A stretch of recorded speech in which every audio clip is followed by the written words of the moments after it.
Le roman graphique est alors adapté au cinéma, mais contrairement à d'autres films qui ne faisaient que reprendre la trame narrative de plusieurs comics, V pour Vendetta prendra un autre chemin dans son propos, sans pour autant modifier l'apparence de l'anti-héros. La première apparition du personnage de V et donc du masque de Guy Fawkes s'illustrera dans la toute première séquence du film que l'on pourrait qualifier d'une séquence miroir, car elle associera immédiatement les deux personnages que nous allons suivre tout au long du film, avec d'un côté V en train d'enfiler son masque, de se coiffer et d'enfiler ses bottes, et de l'autre côté Ivy qui est en train de se préparer, de se coiffer et de s'habiller, tout en écoutant l'outil de propagande du parti fasciste, le journal télévisé. Les deux personnages sont rapidement mis en relation grâce à ce procédé, ils sont auteurs des mêmes actions, mais ont tous les deux un but différent à ce moment-là du film.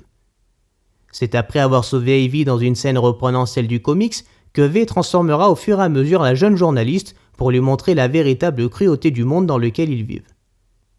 Un monde sous un